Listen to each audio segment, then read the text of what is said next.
Saxi, Saxo, nouvelle vidéo. Aujourd'hui, on va voir comment réussir au saxophone en 2018 ou ailleurs. D'ailleurs, la première chose, c'est d'être régulier dans ton travail.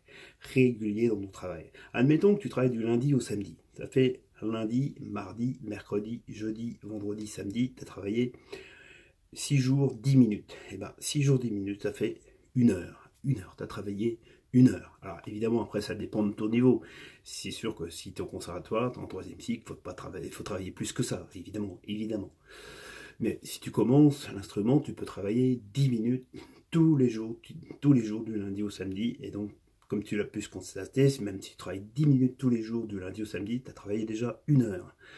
La deuxième chose, ce que tu peux faire, et ce qui est hyper important, c'est de se ressourcer. Ça veut dire d'écouter des vidéos YouTube, d'écouter des audios, de lire aussi. C'est super important de lire. Si toi tu aimes lire, il y a beaucoup de choses en lecture qui sont très importantes au niveau saxophone, au niveau ailleurs, dans ton domaine aussi. Il y a beaucoup de choses qui sont très intéressantes au niveau des livres et moi je te conseille vivement de lire. Tu sais, je te l'ai déjà dit sur une de mes vidéos en 2017, ceux qui réussissent en général, ils lisent un livre par semaine. Un livre par semaine.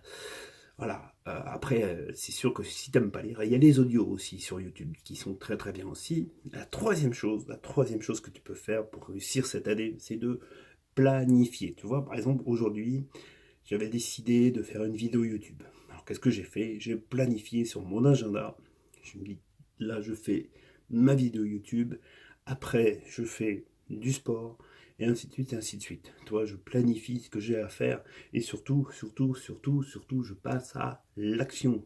Parce que c'est pas le tout de planifier, mais il faut planifier et le faire. Voilà, ça c'est hyper important.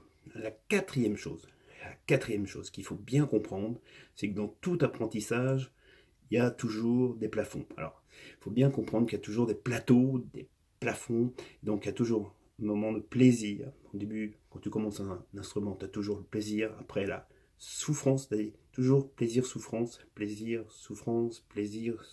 et ça c'est hyper important à comprendre. Hyper important à comprendre. J'ose escompter que cette petite vidéo t'aura aidé pour bien préparer cette année. Moi je te dis à très bientôt sur ma chaîne, n'hésite pas à t'abonner.